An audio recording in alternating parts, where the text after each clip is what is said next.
In the scorching summer of 1847, along the treacherous banks of the Brazos River in Texas, a single moment of desperate courage would transform a lonely widow's quiet existence into an encounter that would challenge everything the frontier knew about friendship, honor, and the unbreakable bonds forged between enemies. When Abigail Hawthorne pulled a drowning Comanche boy from deadly quicksand, she had no idea that her split-second decision would bring an entire warrior nation to her doorstep, forever altering the course of two worlds that had known only violence and mistrust. The Texas sun beat down mercilessly on the small homestead that Abigail Hawthorne had called home for the past 3 years. At 32, she'd already buried a husband and 2 infant children, victims of the fever that swept through the settlement of Cedar Creek in the winter of 1844. Most widows in her position would have returned east to family, but Abigail possessed a stubborn independence that her late husband Thomas had both admired and worried about. She had stayed, determined to make something of the 160 acres they had claimed together. Before we jump back in, tell us where you're tuning in from, and if this story touches you, make sure you're subscribed, because tomorrow I've saved something extra special for you. Her log cabin sat on a small rise overlooking the Brazos River, its waters winding lazily through cottonwood groves and patches of prairie, grass that stretched endlessly toward the horizon. The land was beautiful but dangerous, claimed by Mexico just 20 years prior, and now part of the Republic of Texas, though tensions with native tribes made every day a calculated risk. Most of her neighbors lived in the fortified settlement of Cedar Creek, 7 miles to the east, venturing out only in armed groups. But Abigail had grown comfortable with solitude. She tended a small garden, raised chickens and a milk cow, and supplemented her modest income by taking in laundry from the bachelors in town. Her rifle hung loaded above the mantelpiece, and she could shoot as straight as any man in the county, a skill Thomas had insisted she master during their brief marriage.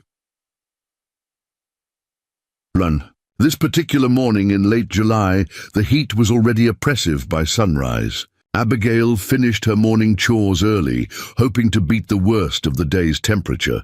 She decided to walk down to the river to check the fishing lines she had set the evening before, carrying a woven basket and her father's old hunting knife for cleaning any catch. The path to the river wound through dense stands of oak and mesquite, providing blessed shade as Abigail made her way toward the water. She had walked this route hundreds of times, knew every fallen log and bend in the trail, but she never took the landscape for granted. This was Comanche territory, and while the tribe had been relatively quiet in recent months, their raids on settlements throughout Texas were legendary and brutal. Abigail's neighbors in Cedar Creek often questioned her sanity for living alone, so close to the river, a natural highway that war parties used to move unseen through the territory. But the isolation also provided advantages. The river gave her fresh water, fish, and fertile soil for her garden. More importantly, the solitude had helped her heal from the devastating losses that had nearly broken her spirit 3 years ago. She reached the riverbank and checked her lines, pleased to find 2 good-sized catfish and a bass waiting in her makeshift trap. The river was running lower than usual, exposing muddy banks and creating new channels that hadn't existed the week before. Recent rains upstream had shifted the current, creating treacherous pools of quicksand where unwary travelers might find themselves trapped. As Abigail worked to clean her catch, she noticed movement across the river, perhaps 200 yards downstream. A rider was approaching the water's edge on a painted pony, moving with the fluid grace she had learned to associate with Comanche horsemen. Her breath caught in her throat as she recognized the distinctive war paint and feathered lance that marked this as no ordinary traveler. The Comanche warrior appeared to be alone, which was unusual. They typically traveled in groups, especially this deep into settled territory. Abigail slowly reached for the hunting knife at her belt, though She knew it would be useless against a mounted warrior at this distance. Her rifle was back at the cabin, a mistake she cursed herself for making. The warrior dismounted at the river's edge, apparently intending to water his horse. Abigail held perfectly still, hoping the thick cottonwood growth would conceal her presence. From her hiding spot, she could see that the rider was young, perhaps 16 or 17, with the lean build of youth rather than the seasoned bulk of an experienced warrior. His movements suggested urgency, as if he were being pursued or was on some important mission. The young Comanche led his pony into the shallow water, but something went wrong almost immediately. The horse spooked, rearing back and pulling free from his grasp. As the pony scrambled back to solid ground, the young warrior found himself standing in what appeared to be knee-deep water, but was actually something far more dangerous.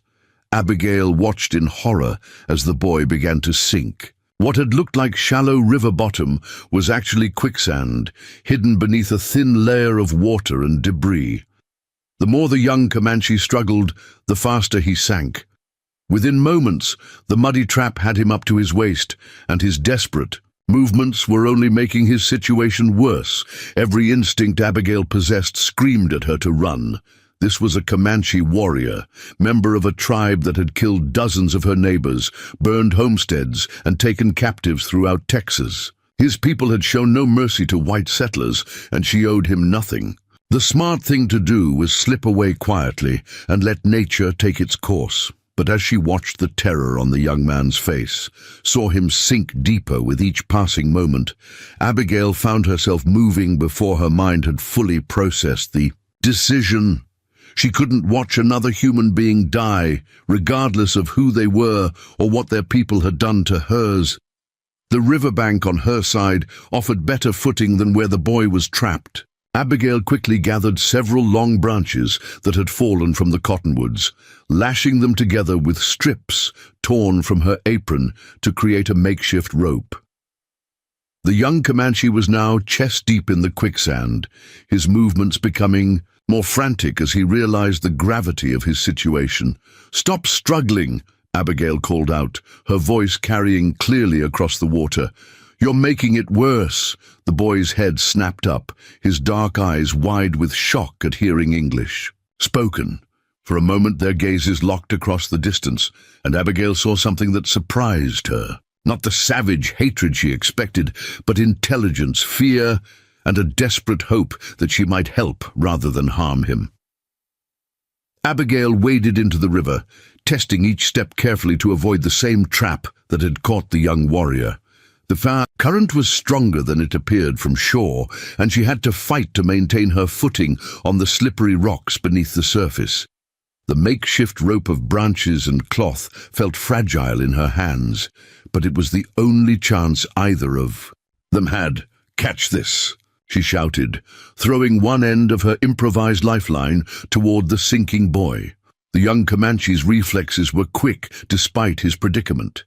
He caught the bundle of branches on the first throw, gripping them with both hands while trying to keep his head above the surface of the quicksand. The rope held, but Abigail immediately realized she didn't have the strength to pull him free on her own.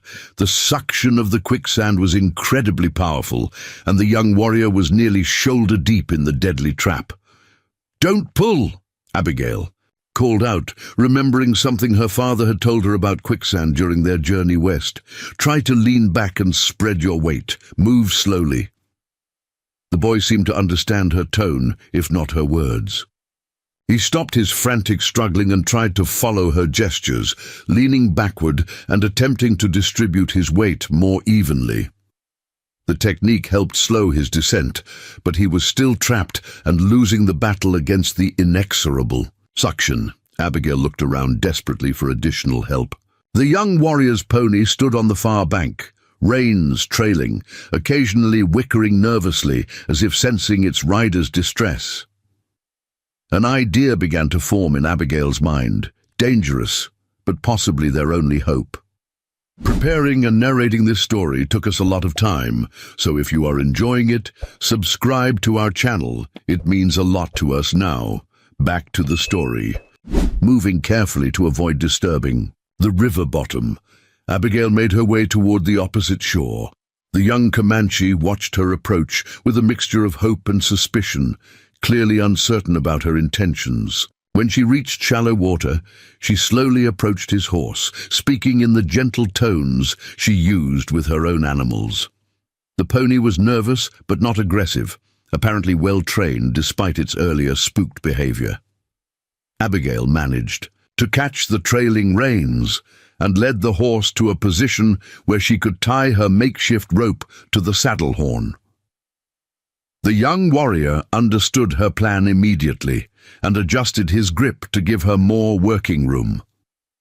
"On 3, Abigail called, out though she doubted he understood the words. She held up 3 fingers, then 2, then 1, and slapped the pony's flank to encourage it forward. The horse was stronger than any human could be, and the rope held under the strain. Slowly, agonizingly, the young Comanche began to emerge from the quicksand's grip. The suction fought them every inch of the way, but gradually the boy was able to work his shoulders free, then his arms, then his torso.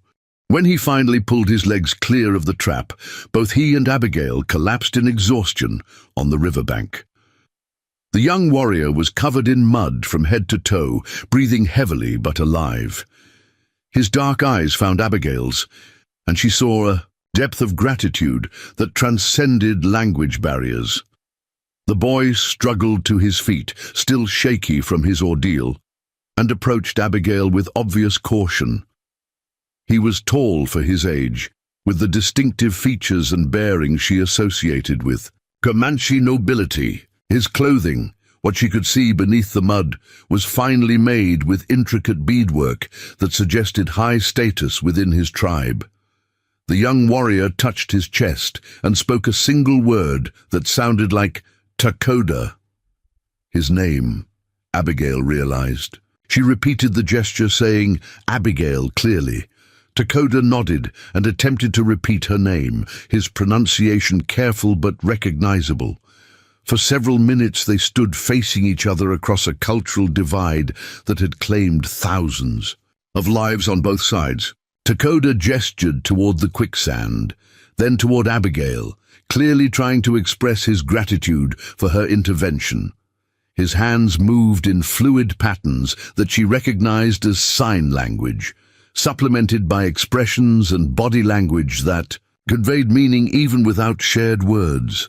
Abigail found herself responding with her own gestures, pointing to the river and miming the rescue. Takoda smiled, the first genuine expression of warmth she had seen from him, and for a moment the years of violence and mistrust between their peoples seemed to fall away.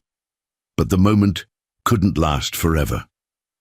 Takoda's expression grew serious. As he looked around, clearly remembering whatever urgent business had brought him to the river.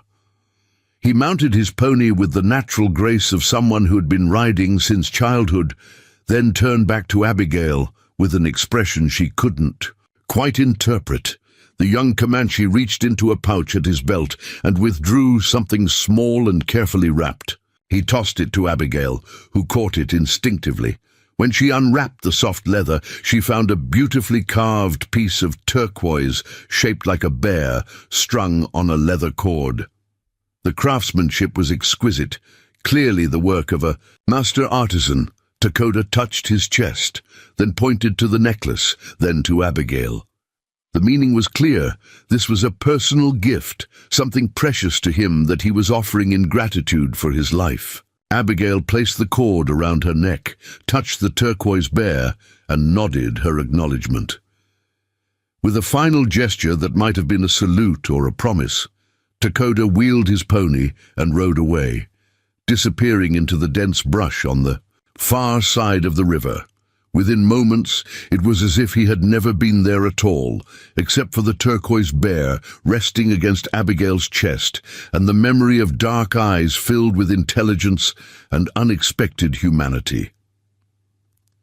Abigail made her way back to her cabin in a daze, her mind struggling to process what had just occurred. She had saved the life of a Comanche warrior, someone her neighbors would consider a mortal enemy.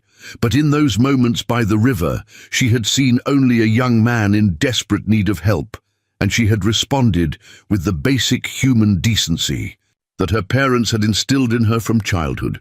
As she prepared her evening meal, Abigail found herself touching the turquoise bear frequently, remembering Dakota's expression of gratitude and the strange connection they had shared despite their vast cultural differences. She wondered what would happen if anyone in Cedar Creek learned of her encounter.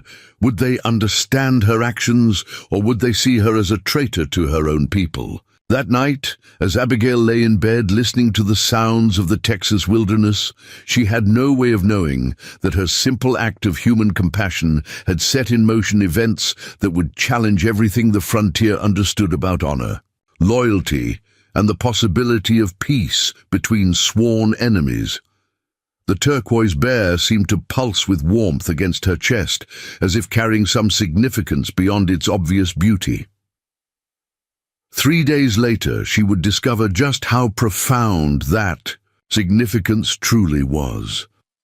The morning of the third day dawned with an unsettling stillness that made Abigail's skin prickle with unease. Even the birds seemed reluctant to sing, and her chickens huddled together in their coop, instead of venturing out to scratch for insects as they normally did.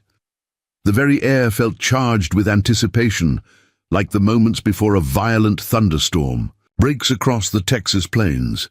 Abigail had spent the previous 2 days in a state of restless anxiety, jumping at every sound, constantly checking the horizon for signs of movement. The encounter with Dakota had shaken her more than she cared to admit, not because of fear, but because of the profound connection she had felt with someone who should have been her natural enemy. The turquoise bear pendant rested against her chest like a talisman, its smooth surface worn warm by her constant touch. She had considered riding into Cedar Creek to tell someone about the rescue, but each time she prepared to leave, something held her back. What would she say? That she had saved a Comanche warrior from drowning in quicksand? That she had looked into his eyes and seen humanity instead of the savage monster her neighbors described? They would think she had lost her mind, or worse, they might accuse her of sympathizing with the enemy. As she went about her morning chores, feeding the chickens and milking her cow, Abigail found herself scanning the tree line constantly. Something was coming. She could feel it in her bones. The animal sensed it too. Her milk cow, usually placid and cooperative, was skittish and kept looking toward the river with her ears pricked forward. Even the barn cat, typically lounging in sunny spots, had disappeared entirely. By mid-morning, the unnatural quiet had become almost unbearable. Abigail decided to occupy herself by working in her vegetable garden, but even that familiar task couldn't calm her growing anxiety. She was tending to her bean plants when the first distant sound reached her ears, so faint she almost dismissed it as wind through the trees, but the sound grew stronger, more rhythmic, and Abigail's blood turned to ice as she recognized what she was hearing. Hoofbeats, not the irregular clip-clop of a single horse or even a small group, but the thunderous drumming of many horses moving at speed. The sound was coming from the direction of the river, growing louder with each passing second. Abigail dropped her gardening tools and ran toward the cabin, her mind racing through possibilities. A cavalry patrol? Unlikely, as the nearest fort was over 100 miles away. Settlers fleeing some disaster. The rhythm was too organized, too purposeful. No, this was something else entirely, and every instinct she possessed screamed danger. She burst through the cabin door and grabbed her rifle from above the mantelpiece, quickly checking to ensure it was loaded. Her hands shook as she poured powder and shot into the barrel, all while the sound of approaching horses grew louder and more ominous. Through the small window, she could see dust beginning to rise above the tree line, a brown cloud that spoke of a large group moving fast across the dry Texas landscape. Abigail positioned herself at the window with the rifle ready, trying to control her breathing and prepare for whatever was coming. The hoofbeats were so loud now they seemed to shake the very foundations of her cabin. Whatever was approaching would be visible any moment, cresting the small rise that separated her homestead from the river. When they finally appeared, the sight took Abigail's breath away. At least 60 Comanche warriors crested the hill in perfect formation, their horses painted with war symbols, their own bodies decorated with feathers, war paint, and the regalia of a people preparing for battle.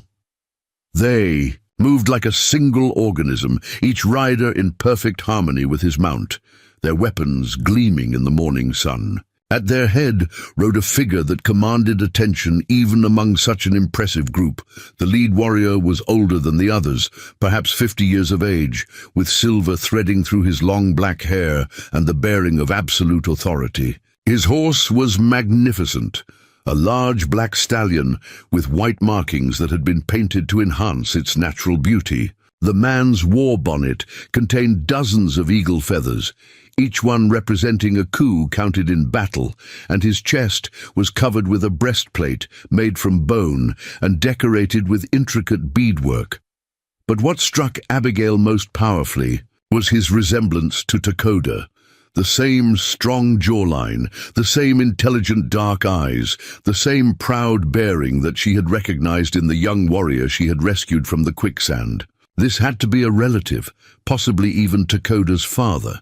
And if that were true, then the young man she had saved was no ordinary warrior, but someone of significant importance within the tribe. The war party halted about 50 yards from Abigail's cabin, their horses dancing with barely contained energy. The silence that followed the cessation of hoofbeats was almost more frightening than the thunderous approach had been. 60 pairs of dark eyes studied her small homestead, assessing, calculating, preparing for whatever was to come. The chief, for Abigail was certain that's what he was, urged his stallion forward several paces. When he spoke, his voice carried clearly across the distance, speaking in the musical cadences of the Comanche language. Though she couldn't understand the words, the tone seemed formal rather than immediately threatening. He was making some kind of announcement or declaration. From somewhere in the group, another voice responded, younger and more familiar. Abigail's heart leaped as she recognized Takoda's voice, though she couldn't see him among the mass of warriors. He was speaking rapidly, gesturing toward her cabin, and she caught what sounded like her name being repeated several times. The chief listened intently to Takoda's words, occasionally asking what sounded like questions. Other warriors joined the conversation, their voices creating a complex dialogue that Abigail wished desperately she could understand. Were they debating what to do with her?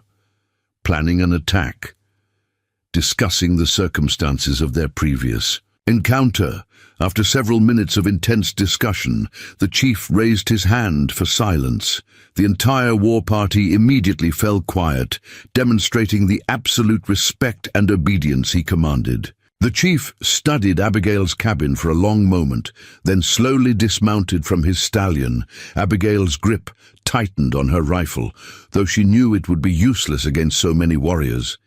If they intended violence, she was hopelessly outnumbered and outgunned. But something in the chief's demeanor suggested this was not a war party bent on destruction, but something else entirely. The chief began walking toward her cabin, his pace measured and deliberate.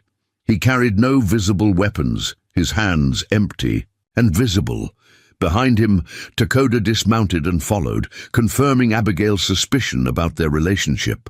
The young warrior looked completely recovered from his ordeal in the quicksand, his face painted in the same war patterns as the other riders. When the two Comanche men reached a point about 20 feet from her door, they stopped.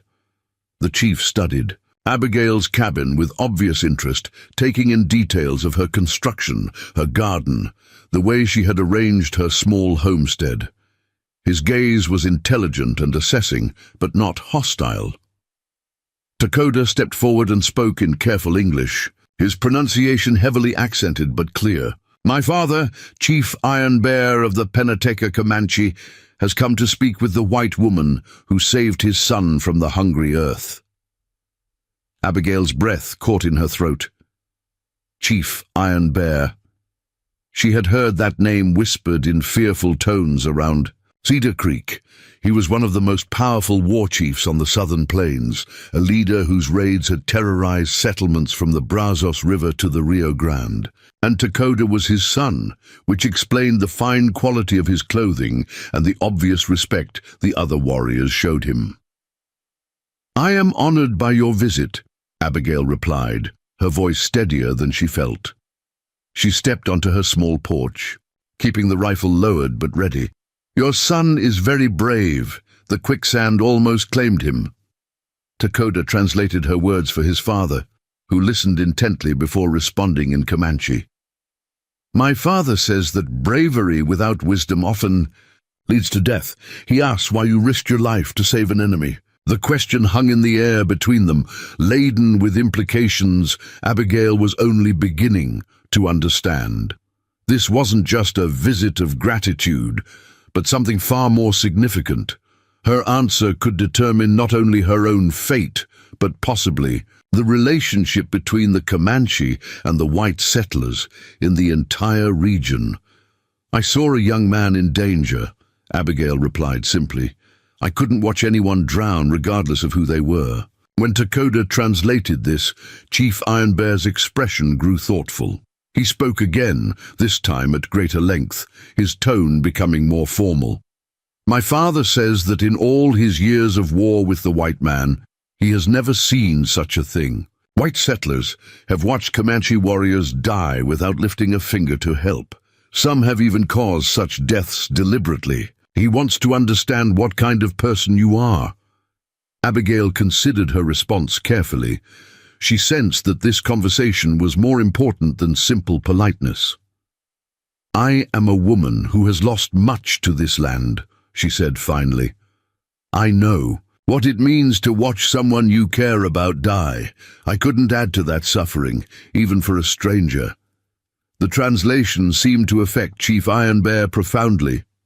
His stern expression softened slightly, and he exchanged a meaningful glance. With his son, he spoke again, and this time Takoda's translation carried a note of formality that suggested ritual significance. "My father says that among our people a life debt is sacred. When someone saves the life of another, it creates bonds that cannot be broken.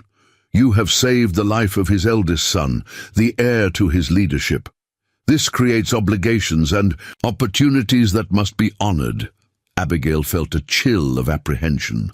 What kind of obligations? Before Takoda could translate her question, Chief Iron Bear began speaking again, this time addressing not just her but raising his voice so that the assembled warriors could hear. His tone carried the weight of official proclamation, and Abigail realized she was witnessing some kind of formal ceremony.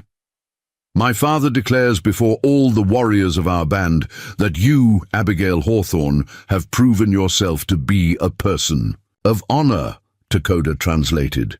"He names you Saves the Drowning, a title that will be remembered in our stories. He says that from this day forward, you are under the protection of the Penateca Comanche." The assembled warriors responded with a sound that was part war cry, part celebration, a ululating call that echoed across the Texas landscape. Abigail felt overwhelmed by the ceremony's intensity and uncertain about its implications. "What does that mean exactly?"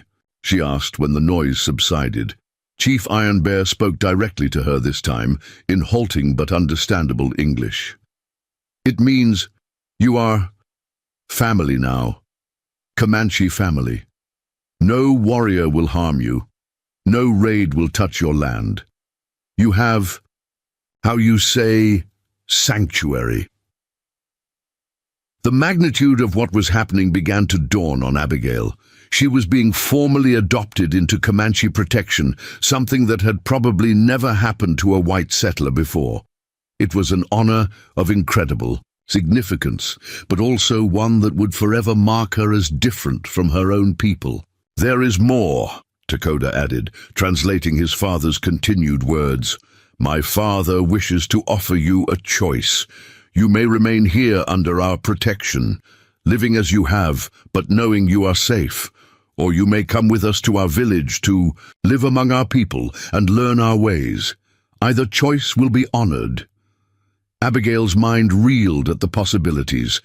Remain here as a protected person, safe from Comanche raids but potentially viewed as a traitor by other settlers.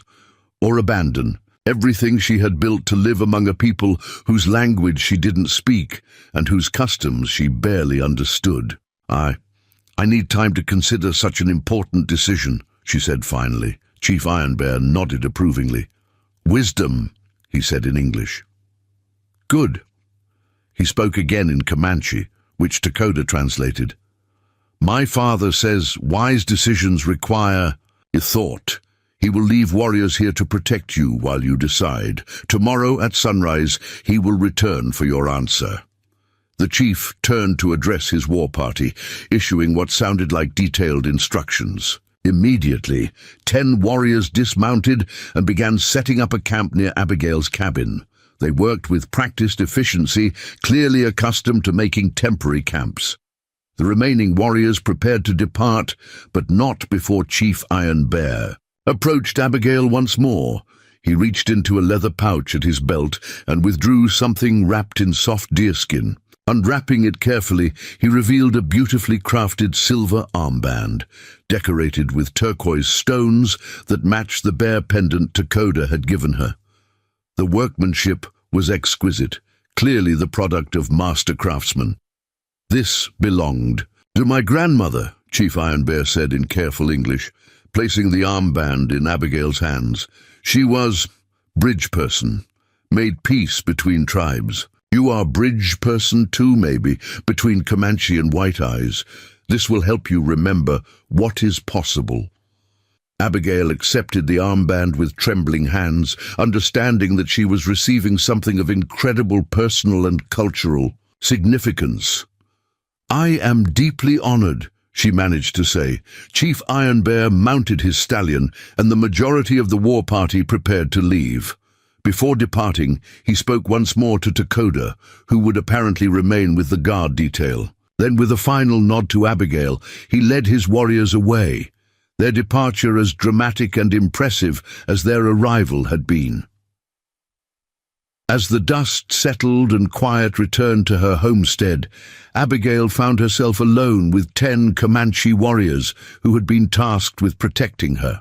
The surreal nature of her situation struck her with full force. 3 days ago, she had been a lonely widow, living in fear of Comanche raids. Now she was under their protection, wearing their ceremonial jewelry, and faced with a decision that would change her life forever. The warrior guards set up their camp with respectful distance from her cabin, making it clear they were protectors rather than captors. Dakota approached her as evening fell, carrying 2 wooden bowls filled with some kind of stew. "You must be hungry," he said, offering her one of the bowls. "Tomorrow brings big choice. Tonight we eat together, and I tell you about my people, help you understand what my father offers." As they sat together sharing the simple meal, Abigail realized that her quiet life of solitude was over forever. Whether she chose to remain on her homestead or journey with the Comanche, she would never again be just another frontier widow trying to survive in hostile territory. She had become something unprecedented, a bridge between 2 worlds that had known only violence and mistrust. The silver armband caught the light of her oil lamp, its turquoise stones seeming to pulse with inner fire. Tomorrow would bring a decision that would define not only her future, but possibly the fate of others caught between the 2 cultures. Tonight, she would listen to Dakota's stories and try to understand what it might mean to truly belong to both worlds, or neither. The night passed with agonizing slowness as Abigail wrestled with the most momentous decision of her life. She sat on her small porch in the pre-dawn darkness, watching the Comanche guards maintain their silent vigil around her property. The warriors had built no fires, made no unnecessary sounds, yet their presence was reassuring rather than threatening. Every few hours, one would rise and walk a careful perimeter, checking for dangers that might threaten the woman they had been sworn to protect. Takoda had spent much of the evening sharing stories of his people, painting a picture of Comanche, life that bore little resemblance to the savage narratives she had heard in Cedar Creek. He spoke of a complex society with intricate laws, deep spiritual beliefs, and a fierce loyalty to family and tribe that transcended individual desires. But he also didn't romanticize the reality of the situation. "My people and yours have shed much blood," he had said, as they sat together under the star-filled Texas sky. "There are warriors in my father's band who have lost brothers, sons, wives to white soldiers and settlers. They see your kindness to me as unusual, maybe even suspicious. If you come to live among us, it will not be easy. You will have to prove yourself again and again." Abigail had listened intently, asking questions about daily life, about the role of women in Comanche society, about what would be expected of her if she chose to leave her homestead behind. Takoda answered honestly, describing a life that would be physically demanding, culturally challenging, but potentially rewarding in ways she had never imagined.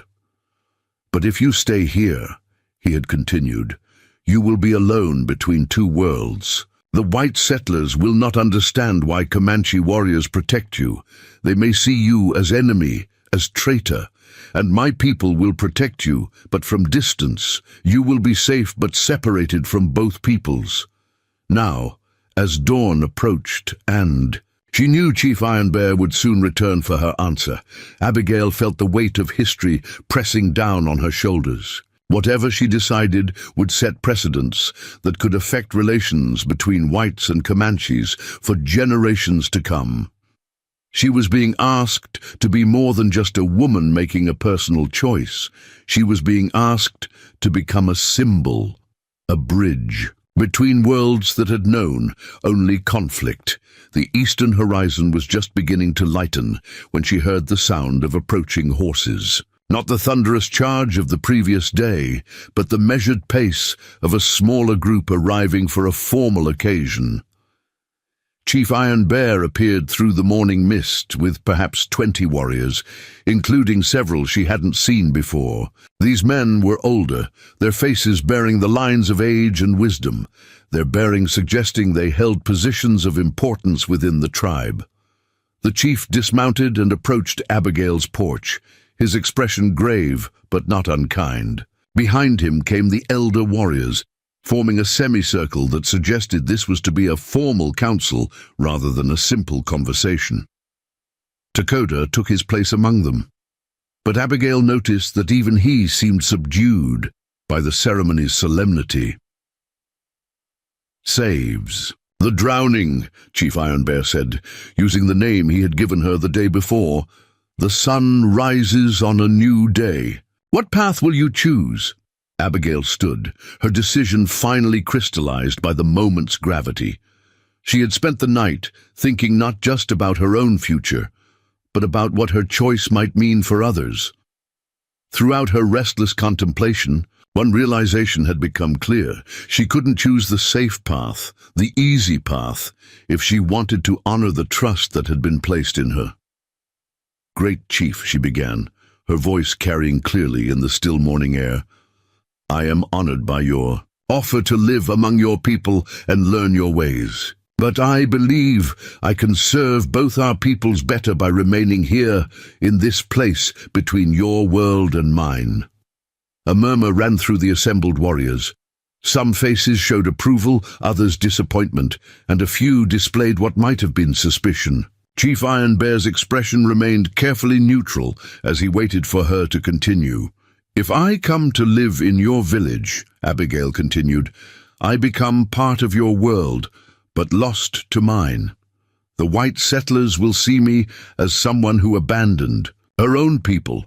But if I stay here under your protection, I can be a bridge. I can speak to both sides, help them understand each other, maybe prevent some of the bloodshed that has marked our histories." Takoda translated her words for those who might not have understood the English, and Abigail saw several of the elder warriors nodding thoughtfully. This was clearly a concept they found intriguing, if not entirely comfortable. Chief Iron Bear stepped closer, studying Abigail's face intently. "You would be alone," he said, "neither fully Comanche nor fully white. This is difficult path, dangerous path. Are you strong enough for such burden?" "I don't know," Abigail admitted honestly. "But I know I have to try. Too much blood has been spilled because our peoples don't understand each other. Maybe I can help change that, even in small ways." One of the elder warriors spoke up in Comanche, his tone suggesting a challenge or question. Chief Iron Bear listened, then turned back to Abigail. "Winter Moon asks how we can trust that you will speak fairly for our people when the time comes. How do we know you will not side with your own kind when trouble arises?" It was a fair question, and Abigail had anticipated it. She reached into her dress and withdrew the turquoise bear pendant Takoda had given her, holding it up so all could see. Then she rolled up her sleeve to display the silver armband Chief Iron Bear had bestowed upon her. "These are not just gifts," she said. "They are sacred trusts. When I accepted them, I accepted responsibility for the lives and honor they represent. I cannot break such trust and still live with myself. Your son's life flows in my veins now, as surely as if we shared blood. I will speak for your people, as I would speak for my own family." The words seemed to carry weight with the assembled warriors. Several exchanged meaningful glances, and even Winter Moon appeared to consider her response favorably. But it was Chief Iron Bear's reaction that mattered most, and his face remained unreadable. "There is wisdom in your choice," he said finally, "but wisdom alone is not enough for what you propose. You must learn our ways, our language, our customs, if you are to speak for us truly, and you must prove yourself to those of my people who still doubt." "I understand," Abigail replied. "I'm willing to learn whatever is necessary." Chief Iron Bear turned to confer with his advisors, their discussion carried out in rapid Comanche that was far too complex for Abigail to follow. She could see that not all of them agreed with her decision, but the chief's authority was clearly absolute. When the discussion ended, he faced her once more. "We will try this path," he announced. "But there must be conditions, agreements between us, that protect both our peoples from the dangers this choice creates." Over the next hour, Abigail found herself participating in a negotiation unlike anything she had ever imagined. Chief Iron Bear, with Takoda translating the more complex concepts, laid out a framework for her new role that was both more comprehensive and more dangerous than she had anticipated. She would remain on her homestead, but it would be considered neutral ground, a place where Comanche and white emissaries could meet safely. She would learn the Comanche language and customs through regular visits from tribal teachers. In return, she would teach interested Comanches about white ways, helping them understand the motivations and methods of the settlers who were increasingly encroaching on their traditional lands. Most importantly, she would serve as an intermediary. When conflicts arose, someone both sides could trust to carry messages and negotiate solutions without the prejudice that had poisoned previous attempts at peace. "But understand," Chief Iron Bear warned, "this path will make you enemies among both peoples. There are white men who profit from war with the Comanche, just as there are warriors among my people who believe only in the blade and the bullet. Both sides will see you as threat to their power." Abigail nodded gravely. "I understand the risks, but someone has to try to build peace instead of just preparing for the next war." The formal agreement concluded with a ceremony that Abigail sensed was unprecedented in Comanche history. Chief Iron Bear called forward a medicine man she hadn't noticed before, an ancient warrior whose face was marked with ritual scars and whose eyes held the depth of someone who had communed with spirits. The medicine man, introduced as Sees Far, performed a ritual blessing over Abigail that involved burning sage and chanting in a dialect so old that even Takoda struggled to translate portions of it. But the intent was clear. She was being formally recognized as a person who belonged to both worlds, someone whose word would be honored by the Comanche nation. When the ceremony concluded, Chief Iron Bear presented Abigail with a final gift, a beautiful Comanche war pony, a mare with distinctive pinto markings and intelligent eyes that seemed to assess her new owner carefully. "Her name is Wind Dancer," the chief explained. "She is trained for both war and peace, fast enough to carry messages, brave enough to stand in battle. She will be companion and protector, reminder of the trust we place in you." Abigail accepted. The horse, with deep emotion, understanding that she was receiving not just a valuable animal, but a symbol of the faith the Comanche were placing in her unprecedented role. As she stroked Wind Dancer's neck, the mare nickered softly and nudged her shoulder, seeming to accept the bond between them. But the day's revelations were far from over. As Chief Iron Bear prepared to depart with most of his warriors, he made an announcement that sent chills down Abigail's spine. "Saves the drowning," he said formally. "Your first test comes sooner than we hoped. 3 days' ride to the east, there is trouble brewing. A group of white settlers has established a town called Harmony Falls, in a valley that our treaties guarantee to the Comanche for winter camps.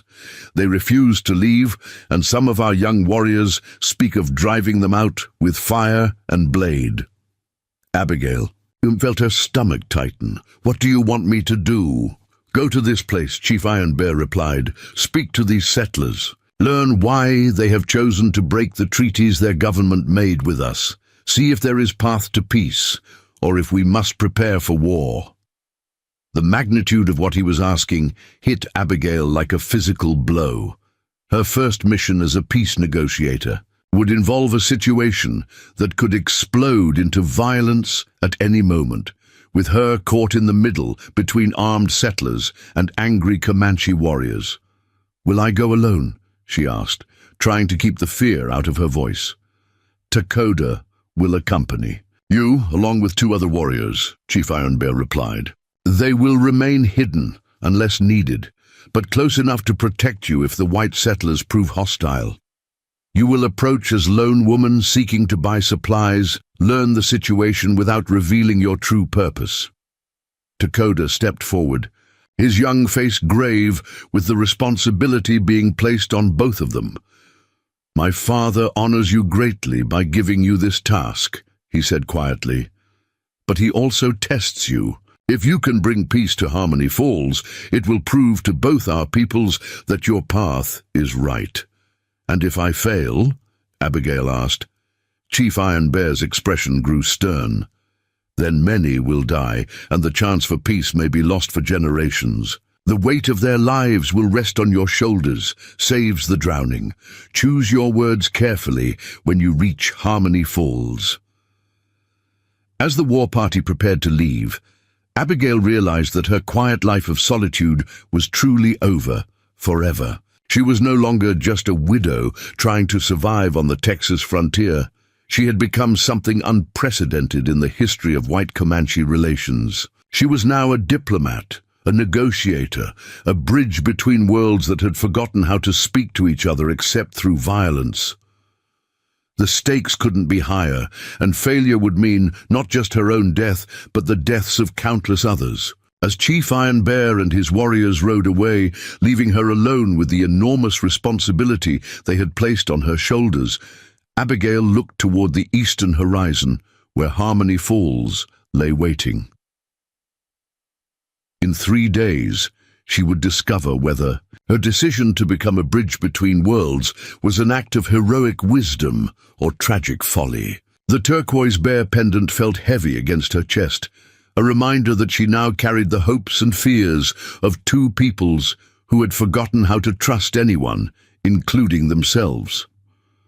The journey to Harmony Falls began at first light, with Abigail, mounted on Wind Dancer and her heart heavy with the weight of her impossible mission. Takoda rode beside her on his painted pony, while two other Comanche warriors, Bear Claw and Silent Wolf, flanked them at a distance that allowed for quick communication, but maintained the illusion that Abigail traveled with only one companion. The landscape they crossed was deceptively peaceful. Rolling hills covered with prairie grass that waved in the constant Texas wind like a green ocean frozen in gentle motion. Wildflowers dotted the grassland with splashes of brilliant color, Indian paintbrush, blue bonnets, and yellow evening primrose, creating a tapestry that belied the violence that had soaked this soil for decades. But Abigail's trained eye could see the signs of conflict everywhere. Burned patches where homesteads had once stood, overgrown graves marked with crude wooden crosses, and the remains of wagon trains that had ventured too far from established routes. This was contested land, a bloody frontier where survival depended on constant vigilance and the willingness to kill before being killed. As they rode, Takoda shared intelligence his father had gathered about Harmony Falls and its inhabitants. The settlement had been established just 8 months earlier by a group of families from Tennessee, led by a man named Jeremiah Blackwood, who claimed to have purchased the land legally from the state of Texas. The problem was that the land lay within territory specifically reserved for Comanche winter camps, under treaties signed with the federal government, creating a legal conflict that no one seemed willing or able to resolve. The white settlers believe they have paper that gives them right to the land, Takoda explained as they navigated a particularly rocky stretch of terrain. But our treaties were signed before their papers. Both sides say the law is with them. What do your people want from the settlers? Abigail asked. Complete removal, or would they consider sharing the valley during certain seasons? Takoda's expression grew thoughtful. My father would accept many solutions if they were fair. The valley is large enough for both peoples if there is good faith on both sides. But some of the younger warriors grow impatient. They see every day. The settlers remain as theft of our sacred places. The conversation was interrupted by Silent Wolf, who had ridden ahead to scout their route. He returned with disturbing news delivered in rapid Comanche that made both Takoda and Bearclaw tense. Visibly, "What is it?" Abigail asked, noting their sudden alertness. Silent Wolf saw smoke ahead. "Too much smoke for normal cooking fires," Takoda replied grimly. "Something is burning in Harmony Falls." They urged their horses to greater speed, cresting a ridge that gave them their first view of the disputed valley. What they saw made Abigail's blood run cold. Black smoke billowed from several locations within the settlement, and even from this distance they could see people running between buildings, their movements suggesting panic rather than organized activity. "An attack?" Abigail asked, fearing. They had arrived too late to prevent the violence Chief Iron Bear had sent her to stop. But Takoda shook his head, studying the scene with experienced eyes. "No war party would attack in daylight like this, and the fires are wrong. This is something else." They descended into the valley cautiously, with Bearclaw and Silent Wolf spreading out to provide early warning of any threats. As they drew closer to Harmony Falls, the source of the smoke became clear. Several buildings were indeed burning, but these weren't the result of an attack. These were controlled fires, and the people running around the settlement were fighting desperately to contain the flames before they spread to the entire town. Abigail's first instinct was to help, but Takoda caught her arm. "Remember, you are supposed to be traveler seeking supplies. We cannot reveal our true purpose until we understand the situation." They rode into Harmony Falls, looking like exactly what they claimed to be. A frontier woman and her guide seeking to trade with the settlement. The town was larger than Abigail had expected, with perhaps 40 buildings arranged around a central square. Most were simple log cabins, but several more substantial structures suggested the settlers were planning to stay permanently rather than just establishing a temporary camp.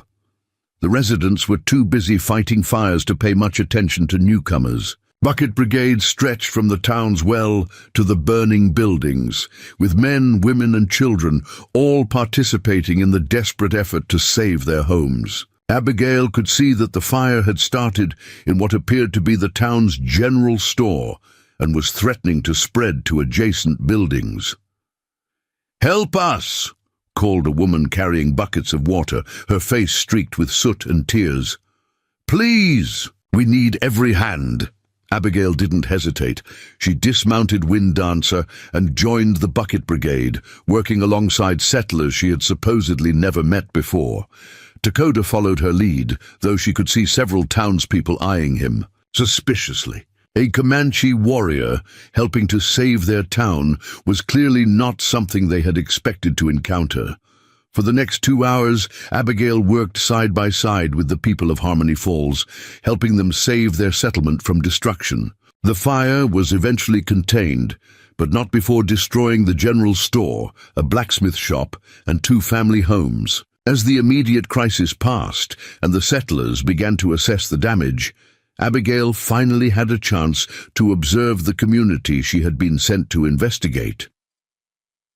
The people of Harmony Falls were not the hardened Indian fighters she had expected. Most were families with young children, farmers and craftsmen seeking a fresh start in Texas rather than military veterans looking for conquest. They were clearly struggling to establish themselves in this harsh environment, and the fire had set back their efforts significantly. Jeremiah Blackwood, the settlement's leader, was a tall, bearded man in his 40s, whose bearing suggested leadership experience but not military background. When he approached to thank Abigail for her help, she could see exhaustion and worry etched deeply in his weathered features. "Ma'am, I can't thank you enough for lending a hand," he said, removing his hat respectfully. "Name's Jeremiah Blackwood, and this is my town of Harmony Falls. We don't see many travelers through these parts, especially not ones willing to help strangers in trouble." "Abigail Hawthorne," she replied, maintaining her cover story. "I was traveling through seeking supplies when we saw the smoke. Anyone would have done the same." Blackwood's eyes shifted to Dakota, and Abigail could see the suspicion and fear that most white settlers felt when encountering any Native American. "That your guide?" he asked carefully. "He is," Abigail replied firmly. "He knows this country better than anyone, and he's saved my life more than once." It wasn't entirely a lie, though not in the way Blackwood would understand it. Dakota had indeed saved her life by bringing his father's protection and opening a path she never could have imagined. "Well, any friend of yours is welcome here," Blackwood said, though his tone suggested this welcome was provisional at best. "But I have to ask, are you familiar with the Indian troubles in this area? It's not safe for a woman to be traveling with just one guide, even one who knows the country." "What kind of troubles?" Abigail asked, genuinely curious about the settlers' perspective on the situation. Blackwood's expression darkened. "Comanche war parties have been spotted throughout the region. They claim this valley belongs to them, say we're trespassing on their winter grounds. But we've got legal title to this land, bought and paid for through proper channels. They can't just run us off because they don't like neighbors." "Have they made specific threats?" Abigail pressed, trying to gauge how close the situation was. "To exploding into violence." "Not directly," Blackwood admitted, "but they've been watching us, scouts on the ridges, signs that our livestock are being observed. Some of the families are talking about leaving, but most of us have put everything we own into establishing this settlement. We can't just walk away." As evening approached, Blackwood insisted that Abigail and Dakota stay the night as his guests, an offer of frontier hospitality that would have been difficult to refuse without arousing suspicion. They were given space in the partially completed church building, along with several other families whose homes had been damaged in the fire. That night, as the settlers gathered around campfires to share food and discuss their situation. Abigail listened carefully to conversations that revealed the complexity of their predicament. These weren't land-hungry speculators or military adventurers seeking to provoke conflict with Native Americans. They were genuinely desperate people who had invested their life savings in what they believed was legitimate land ownership. "My wife and I lost our farm in Tennessee to debt," explained a man named Samuel Porter, whose family included 3 young children. "We sold everything we had left to buy our share of this valley. If we leave now, we'll have nothing. Our children will grow up in poverty." Similar stories emerged from other families. A blacksmith whose business had failed in the economic panic of the 1840s. A widow with 2 teenage sons who had no other options for supporting herself. Young couples starting their married lives with dreams of prosperity that seemed within reach in Texas but impossible back east. But Abigail also heard darker conversations. A group of younger men, led by Blackwood's son Marcus, spoke angrily about the Comanche presence in the area and advocated for aggressive action to drive them away permanently. "We didn't come all this way to be terrorized by savages," Marcus declared loudly enough for others to hear. "If they want a fight, I say we give them one they won't forget." "Hush that talk," his father warned. "We're trying to build a peaceful community here, not start a war." "Peace doesn't work with Indians, Pa," Marcus replied, with the certainty of youth. "You can't negotiate with people who don't understand anything but force." Abigail exchanged a meaningful glance with Takoda, who had been listening to these conversations with carefully concealed tension. She could see that he was struggling with anger at the casual prejudice and ignorance being displayed, but he maintained his role as her silent guide with admirable discipline. Later that night, when most of the settlers had fallen asleep, Abigail found an opportunity to speak privately with Jeremiah Blackwood. She approached him carefully, knowing that her next words could determine whether peace was possible or whether violence was inevitable. "Mr. Blackwood," she began quietly, "may I speak frankly with you about the Indian situation?" The settlement leader looked up from the papers he had been studying by firelight, documents that appeared to be land deeds and legal correspondence. "Of course, Mrs. Hawthorne. Do you have experience with such matters?" "Some," Abigail replied carefully. "I've lived on the frontier long enough to know that most conflicts come from misunderstanding rather than genuine evil on either side. Have you ever actually spoken with any Comanche representatives about sharing this valley?" Blackwood's expression grew skeptical. "Ma'am, with all due respect, you can't negotiate with people who don't respect the rule of law. We have legal title to this land. That should be the end of the discussion." "But what if the Comanche have legal claims too?" Abigail pressed. "What if there are federal treaties that guarantee them access to this valley? Wouldn't it be better to find a solution that honors both sets of rights rather than fighting a war that could destroy everything you've built here?" For a moment, Blackwood seemed to consider her words. "Do you know something specific about such treaties?" he asked. This was the moment Abigail had been preparing for, the crucial point where she would have to reveal at least part of her true purpose. "I know that the Comanche consider this valley sacred ground, used for winter camps for generations. I also know that they're not unreasonable people if approached with respect and good faith." "How could you possibly know that?" Blackwood asked, suspicion creeping into his voice. Abigail took a deep breath, knowing that her next words would irrevocably commit her to the dangerous path she had chosen. "Because I've spoken with them. Because they've offered to negotiate a peaceful solution if your people are genuinely interested in coexistence rather than conquest." The silence that followed her revelation was deafening. Blackwood stared at her with a mixture of disbelief and fear, clearly trying to understand what she was telling him. "You've spoken with the Comanche?" he asked slowly. "How is that possible?" "It's a long story," Abigail replied. "But the important thing is that Chief Iron Bear, their leader, has authorized me to explore whether peace is possible.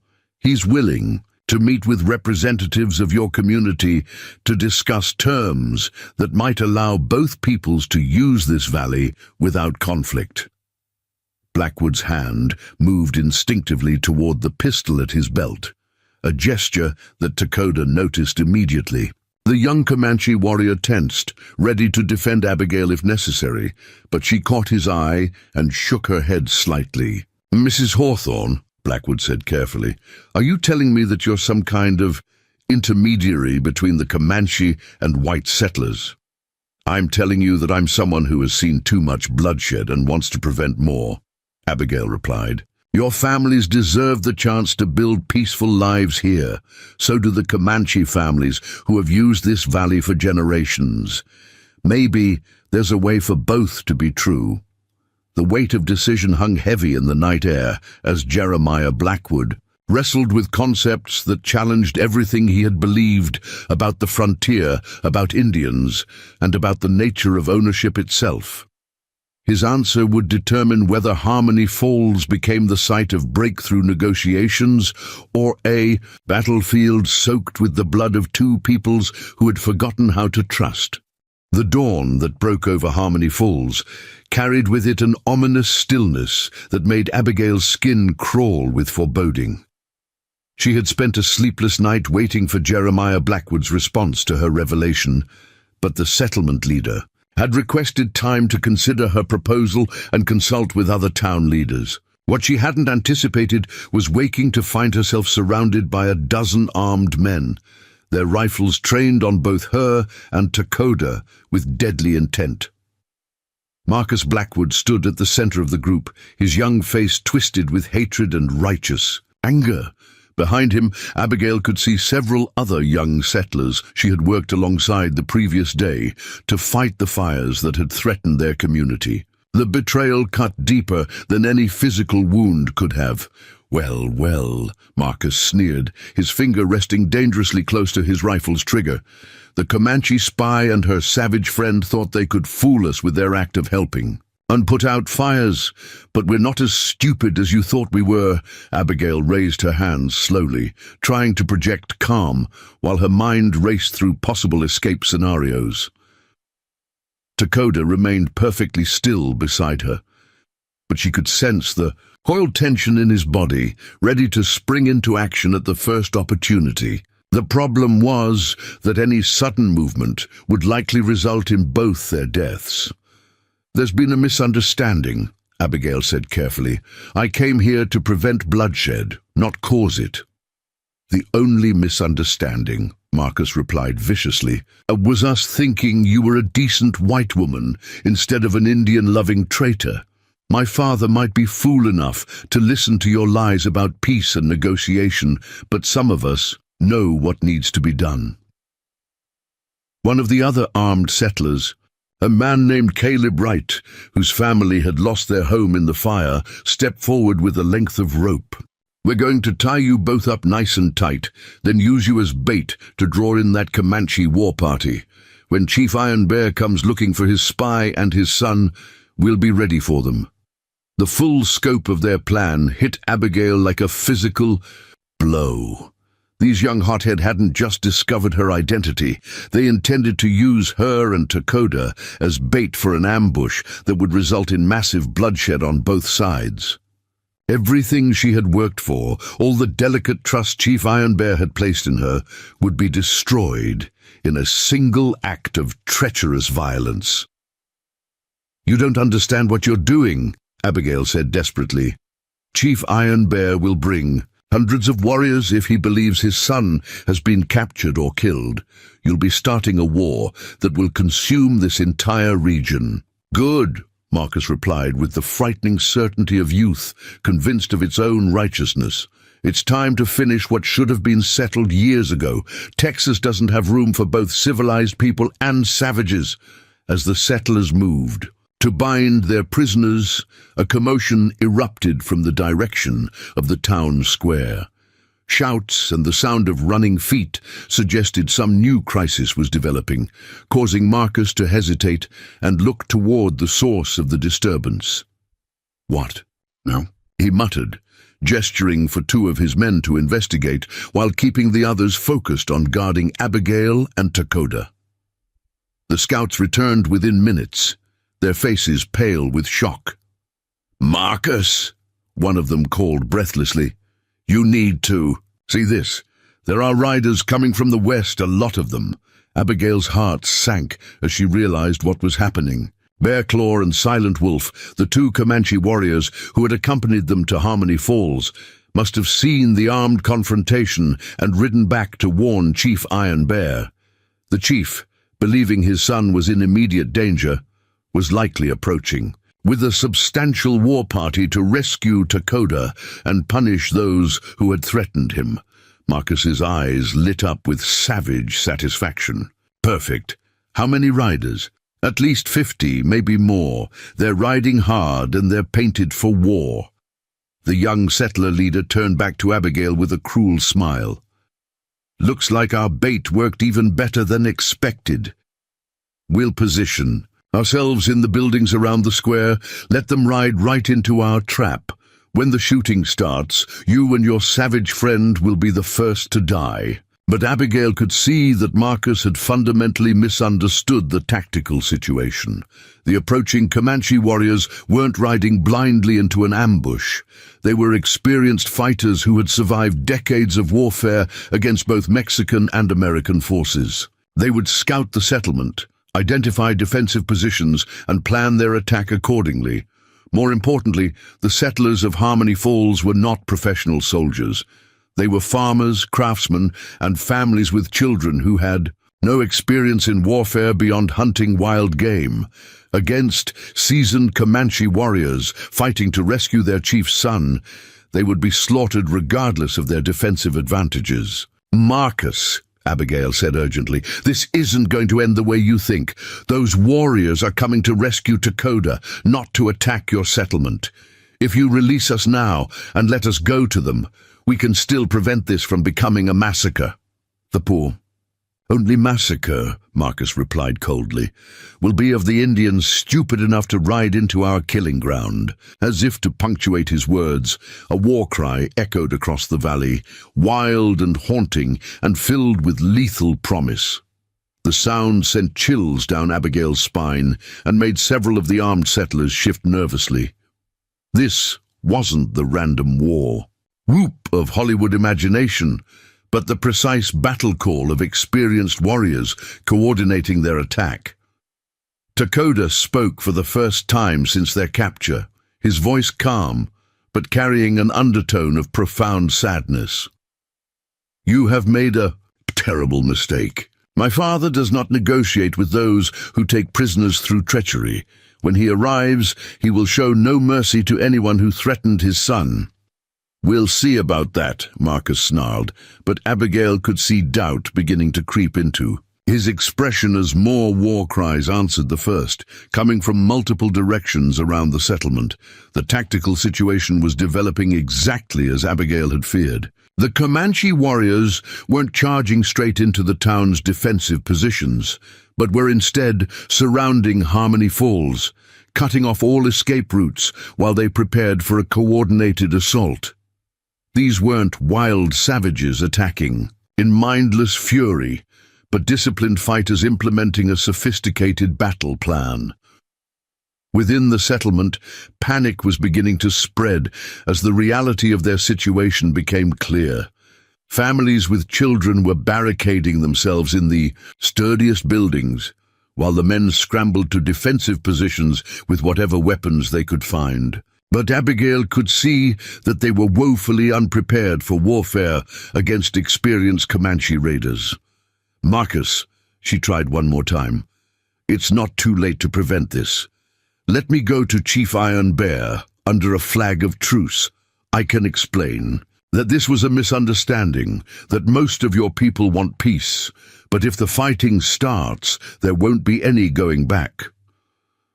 For a moment, Abigail thought she saw uncertainty flicker across the young man's face. But before he could respond, his father Jeremiah arrived at a run, his face flushed with exertion and fear. "Marcus, what in God's name have you done?" the elder Blackwood demanded. "I told you I wanted time to consider Mrs. Hawthorne's proposal, not to take her prisoner." "She's a spy, Pa," Marcus replied defensively. "She's been working with the Indians all along, probably planning to help them attack us. I did what needed to be done." Jeremiah looked around at the armed men surrounding Abigail and Dakota, then at the defensive preparations being made throughout the settlement. His face went ashen as he realized the full implications of his son's actions. "You fool," he whispered. "You've doomed us all." Before Marcus could respond, a new sound cut through the morning air, the thunderous drumming of many horses approaching at full gallop. Chief Iron Bear and his war party had arrived, and from the sound of it, he had brought far more warriors than the 50 initially spotted. "Everyone to positions!" Marcus shouted, but his voice cracked with nervousness that belied his earlier confidence. As the settlers scrambled to their defensive posts, Abigail found herself being dragged toward the town square, still bound, but now serving as a human shield as well as bait. Dakota was hauled along beside her, his face stoic, but his eyes blazing with controlled fury at the dishonor being shown to both of them. The war party that thundered into view was the most magnificent and terrifying sight Abigail had ever witnessed. Nearly 100 Comanche warriors, mounted on painted war ponies, filled the approaches to Harmony Falls, their weapons gleaming in the morning sun, their war paint making them appear like supernatural beings bent on vengeance. At their head rode Chief Iron Bear, his face a mask of cold fury that spoke of death for those who had dared threaten his son. But what struck Abigail most powerfully was the discipline of the war party. Despite their obvious anger, they didn't charge immediately into the settlement. Instead, they took strategic positions surrounding the town while their chief surveyed. The tactical situation, the standoff that followed, was more terrifying than any battle could have been. 100 Comanche warriors faced perhaps 30 armed settlers across a distance of less than 200 yards, with the lives of women and children hanging in the balance. The silence stretched taut as a bowstring, broken only by the nervous whickering of horses and the distant crying of frightened children. Chief Iron Bear urged his black stallion forward several paces, close enough that his voice would carry clearly to the settlement. When he spoke, it was in English accented but perfectly clear, designed to ensure that every settler understood exactly what he was saying. "I am Chief Iron Bear of the Penatica Comanche. You hold my son and the woman who saved his life. Release them now, and some of you may live to see another sunrise." Marcus Blackwood stepped forward, using Abigail as a human shield while he shouted his response. "We know she's your spy. We know you're planning to attack our settlement. If you come any closer, we'll kill them both." The threat hung in the air, between the two groups, like a physical thing, loaded with the potential for devastating violence. Abigail could see the muscles in Chief Iron Bear's jaw working as he fought to control his rage at seeing his son held captive and threatened. But it was Dakota who broke the deadly silence, calling out to his father in Comanche. His words were too rapid and complex for Abigail to follow, but she could tell from the tone that he was trying to prevent the massacre that was about to unfold. Chief Iron Bear listened to his son's words, then responded in the same language. Their conversation continued for several minutes, with other warriors occasionally adding their voices to the discussion. Abigail could see Marcus growing increasingly nervous as he realized he couldn't understand what was being planned. Finally, Chief Iron Bear addressed the settlers once more. "My son tells me that some of you helped fight fires yesterday, that you showed kindness to Saves the Drowning when she aided your community. For their sake, I will give you one chance to end this without bloodshed." "We're listening, Jeremiah," Blackwood called out, pushing past his son despite Marcus's angry protests. "Release my son and the woman," Chief Iron Bear continued. "Send out those who took them prisoner. The rest of you will be allowed to leave this valley unharmed. You have until the sun reaches its highest point to decide." The ultimatum was clear and generous given the circumstances, but Abigail could see that it would never be accepted by the hotheads who had created this crisis. Marcus and his followers were too committed to their course of action to back down now, and too convinced of their own righteousness to see the disaster they were bringing down upon their community. "We're not giving up our land to savages," Marcus shouted back. "This is our home now, and we'll fight to keep it." Chief Iron Bear's expression hardened at the rejection of his offer. He spoke briefly to his war leaders, and Abigail could see them beginning to position their warriors for the attack that would come when his deadline expired. The sun climbed higher in the Texas sky, marking the passage of time toward a moment that would determine whether Harmony Falls would survive the day or become another burned ruin on the contested frontier. Caught between two worlds that had forgotten how to trust each other, Abigail watched helplessly as the fragile hope for peace she had tried to build crumbled into the inevitable tragedy of violence and vengeance. With less than an hour remaining, before Chief Iron Bear's deadline, the only question left was how many innocents would die when the killing finally began. The sun climbed mercilessly toward its zenith as the standoff at Harmony Falls reached its breaking point. With less than 30 minutes remaining before Chief Iron Bear's deadline, the settlement had descended into chaos as families fled in panic while the younger men prepared for a battle they couldn't possibly win. But it was in this moment of deepest despair that Abigail discovered an ally she never could have expected. Emma Blackwood, Jeremiah's wife and Marcus's mother, approached the group of armed men surrounding the prisoners with a determination that surprised everyone present. The middle-aged woman had spent the morning organizing the evacuation of children and elderly residents, but now she moved with the purposeful stride of someone who had made a life-altering decision. "Marcus Blackwood, you release those people. Right now," she commanded in a voice that carried the absolute authority of motherhood pushed beyond its limits. "Ma, this isn't your concern," Marcus replied, but his voice lacked its earlier confidence. "I'm protecting our family, our community." "You're destroying everything we came here to build," Emma shot back, her eyes blazing with fury. "That woman saved our general store yesterday. She worked alongside our neighbors to protect our homes. And this is how you repay kindness, by making her a hostage?" Other women began emerging from their hiding places, drawn by Emma's courageous stand.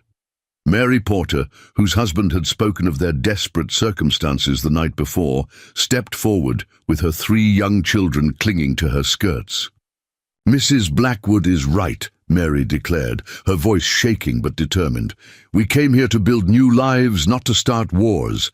If there's a chance for peace, we have to take it." One by one, the women of Harmony Falls began joining Emma Blackwood in her confrontation with the armed men. They formed a protective circle around Abigail and Dakota, their presence making it impossible for Marcus and his followers to maintain their hostage strategy without risking harm to their own wives, mothers, and sisters. "What are you doing?" Marcus demanded, panic beginning to creep into his voice as he realized his support was crumbling. "What we should have done from the beginning," Emma replied firmly. She turned to address Abigail directly. "Mrs. Hawthorne, if you truly have influence with Chief Iron Bear, can you stop this bloodshed?" Abigail felt a surge of hope for the first time since her capture. "I believe so, but I need to be able to speak with him freely. And Dakota needs to be released as well." Emma nodded and began cutting the ropes that bound Abigail's hands, ignoring her son's angry protests. "Mary, help me with the young man," she called, and together the 2 women freed Dakota from his bonds. "Ma, you don't know what you're doing," Marcus shouted, raising his rifle as if to stop them. But his father Jeremiah appeared at that moment, having witnessed the confrontation from across the square. The older man approached his son with a mixture of disappointment and determination that spoke volumes about the family dynamics playing out in this crisis. "Son, lower that weapon," Jeremiah commanded. "You've caused enough damage for one day." "But, she's working with the Indians. She's going to help them destroy us." "Look around you, Marcus," Jeremiah replied sadly. "Look at what your actions have already done. Half our families are fleeing in terror, the other half are preparing to die fighting. Is this the community we wanted to build?" The confrontation between father and son played out while precious minutes ticked away toward Chief Iron Bear's deadline. Abigail could see the Comanche warriors growing restless in their positions, their horses dancing with barely contained energy as they awaited the order to attack. "I have to go to Chief Iron Bear now," Abigail told Emma urgently. "Every moment we delay increases the chance that this will end in bloodshed." Emma nodded and stepped aside, but not before pressing something into Abigail's hand. It was a small, wooden cross carved with obvious care and worn smooth by handling. "This belonged to my mother," Emma said quietly. "She always said it would protect those who carried God's peace into dark places. Maybe it will help you now." Abigail accepted the cross with deep gratitude, understanding the profound trust being placed in her. As she prepared to walk toward the Comanche lines, Dakota caught her arm. "My father is very angry," he warned quietly. "The insult of taking prisoners under a flag of truce is not easily forgiven. You must choose your words carefully." Together, they began walking across the open ground between the settlement and the war party, their every step watched by over 100 pairs of eyes. Abigail could feel the weight of history pressing down on her shoulders, knowing that the next few minutes would determine whether Harmony Falls became a symbol of successful coexistence or another tragic footnote in the long history of frontier violence. Chief Iron Bear watched their approach with an expression that revealed nothing of his thoughts. Behind him, the assembled warriors sat their horses with the patience of predators waiting for the signal to strike. The silence was broken only by the soft sound of footsteps on grass and the distant crying of children being evacuated from the settlement. When they reached the chief's position, Dakota immediately began speaking in rapid Comanche, clearly explaining the circumstances of their capture and release. Chief Iron Bear listened without interruption, his dark eyes occasionally flicking to Abigail as his son described her treatment by the settlers. When Dakota finished his account, Chief Iron Bear studied Abigail for a long moment before speaking. "My son tells me that some of the white women stood against their own men to free you. This surprises me." "They are good people caught in a bad situation," Abigail replied. "Most of them want peace, but fear and misunderstanding have created this crisis. There's still time to prevent tragedy if both sides are willing to step back from violence. Some of their men took you prisoner after you came to them in good faith," Chief Iron Bear pointed out, his voice carrying the weight of deep anger. "They threatened to kill my son. Such dishonor cannot go unpunished." Abigail could see the justice in his position, but she also understood that vengeance would destroy any possibility of the peace she had been trying to build. "Great, Chief. I ask you to consider something. Punishing the guilty is just, but punishing the innocent, along with them, serves no justice at all." She gestured toward the settlement, where women and children could be seen fleeing the area. "Most of those people had nothing to do with taking us prisoner. Their families seeking new lives, not warriors seeking conquest. If you destroy them, or you destroy the very people who might have become allies." Chief Iron Bear's expression remained impassive, but Abigail could see that her words were having some effect. Behind him, she noticed several of the elder warriors listening intently to their conversation, their faces thoughtful rather than purely hostile. "What do you propose?" the chief asked finally. Abigail took a deep breath, knowing that her next Words would either save Harmony Falls or condemn it to destruction. Let me return to the settlement with a different offer. Not surrender, but partnership. The valley is large enough for both peoples if there's cooperation instead of conflict. You speak of partnership, Chief Iron Bear replied skeptically. But how can there be trust after what has happened today? By proving that honor still matters, Abigail said. You've shown honor by giving them a chance to surrender peacefully.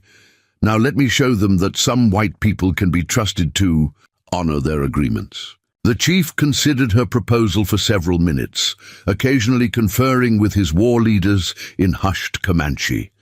Finally, he reached a decision that surprised everyone present. I will give you one more chance. Saves the drowning, he announced. But this time, you will not go alone. I will come with you to speak directly with their leaders. If they show honor, we will speak of sharing this valley. If they show treachery again, there will be no more mercy. The decision to have Chief Iron Bear personally enter the settlement was unprecedented and incredibly dangerous. If the hotheads among the settlers chose to attack him, it would trigger a massacre that would make the current crisis pale in comparison. But Abigail could see the wisdom in his approach. By showing courage and good faith, he would demonstrate the kind of leadership that could inspire trust rather than fear. I understand the risk you're taking, Abigail said. I give you my word that I will protect you with my life if necessary. Chief Iron Bear nodded solemnly. And I give you mine that if we are betrayed again, my vengeance will be swift and complete. The procession that approached Harmony Falls was unlike anything the frontier had ever seen. Chief Iron Bear rode at the center, flanked by Abigail and Dakota, with 20 of his most senior warriors providing escort, but these weren't painted for war. They had removed their battle decorations and rode with weapons lowered, making it clear that they came for parley rather than battle. The effect on the settlement was immediate and profound. The sight of the feared Comanche war chief approaching, under a flag of truce, sent waves of shock and confusion through the defenders. Some raised their weapons, but others, led by Jeremiah Blackwood and the women who had freed the prisoners, called for restraint. Nobody fires unless I give the word, Jeremiah commanded, asserting his authority over the chaos his son had created. We're going to hear what they have to say. The delegation halted in the town square, with Chief Iron Bear dismounting and standing in the open where everyone could see him. For a moment, the two groups simply stared at each other across the cultural divide that had separated them for so long. Then Chief Iron Bear began to speak, his voice carrying clearly across the settlement. He spoke in English, clearly and deliberately, ensuring that every settler could understand his words.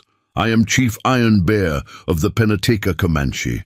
I come to you not as an enemy, but as a leader seeking to prevent the deaths of innocents on both sides. This morning, some of your people dishonored themselves by taking prisoners under false pretenses, but I have been told that others among you acted with honor, protecting those prisoners and seeking peace. He paused, allowing his words to sink.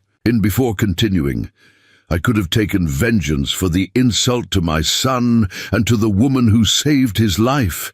My warriors are prepared to make this valley run red with blood, but I choose instead to offer you something that has never been offered before, the chance to share this land in peace. A murmur ran through the assembled settlers, some skeptical, others hopeful. Jeremiah Blackwood stepped forward as their representative. Chief Iron Bear, we appreciate your willingness to speak with us directly, but we need to understand what you're proposing. This valley is our home now. We've invested everything in building our community here, and it was my people's home long before your people came. Chief Iron Bear replied. But I do not ask you to leave. I ask you to consider that two peoples can share one land if they respect each other's rights and needs. Over the next hour, what followed was the most extraordinary negotiation in frontier history. With Abigail serving as translator for subtle cultural nuances and Takoda providing insight into both perspectives, Chief Iron Bear and the settlers of Harmony Falls worked out an agreement that neither side could have imagined just days before. The Comanche would maintain their traditional rights to use the valley for winter camps, but would do so in the northern section where the settlers had not yet established permanent structures. The settlers would keep their town and farmlands in the southern section, but would respect Comanche sacred sites and hunting grounds. More importantly, the two communities would cooperate in matters of mutual benefit. The settlers' medical knowledge would be shared with the Comanche, while the tribe's knowledge of the land and its resources would help the newcomers survive and prosper. Trade agreements were established that would benefit both peoples. The agreement was sealed with ceremonies that honored both cultures. Chief Iron Bear presented Jeremiah Blackwood with a peace pipe, while Blackwood offered the chief a written document guaranteeing the settlers' adherence to their promises. But the most significant moment came when Marcus Blackwood, who had initiated the crisis with his hot-headed actions, approached Chief Iron Bear directly. The young man's face was filled with shame as he spoke. "Chief Iron Bear, I owe you and your son an apology. I let fear and prejudice drive me to dishonorable actions. I ask for your forgiveness and the chance to prove that I can be better." The chief studied the young settler for a long moment before responding. "Honor is not about never making mistakes. It is about learning from them and choosing to do better. You have taken the first step on that path." As the sun began to set over the valley that had come so close to becoming a battlefield, Abigail stood watching the two communities begin the delicate process of learning to coexist. Children from both groups played together under their parents' watchful eyes, while adults engaged in cautious but friendly conversations about trade and cooperation. Takoda approached her as she stood contemplating the day's remarkable events. "My father wishes to know if you will remain in Harmony Falls to help ensure the agreement is kept." Abigail considered the question carefully. "For a while, yes. But my real work is just beginning. There are other communities, other conflicts that could benefit from what we've learned here today." She looked out over the valley where Comanche and white settlements now coexisted peacefully, then down at the turquoise bear pendant and silver armband that marked her as a bridge between worlds. "This was never just about Harmony Falls," she continued. "It was about proving that peace is possible if people are willing to see past their fears and prejudices to the humanity in each other." As the first stars appeared in the Texas sky, Abigail realized that her journey was far from over. Word of the Harmony Falls Agreement would spread throughout the frontier, inspiring hope in some and fear in others. There would be those who would try to destroy what had been built here, and others who would seek to replicate it elsewhere. But for tonight, in this small valley where two worlds had learned to trust each other, peace reigned supreme. And sometimes, as Abigail had learned, that's how change really happens, not through grand gestures or dramatic proclamations, but through one person choosing to extend a hand across the divide, one community choosing to build bridges instead of walls, one moment at a time. The turquoise bear pendant caught the starlight as Abigail made her way back toward the settlement, carrying with her the knowledge that she had found her true calling. She was no longer just a lonely widow trying to survive on the frontier. She had become what Chief Iron Bear had seen in her from the beginning, a bridge between worlds, a bearer of hope in a land that had known too much sorrow. Tomorrow would bring new challenges, but tonight, Harmony Falls lived up to its name at last. Up next, you've got two more standout stories right on your screen. If this one hit the mark, you won't want to pass these up. Just click and check them out, and don't forget to subscribe and turn on the notification bell so you don't miss any upload from us.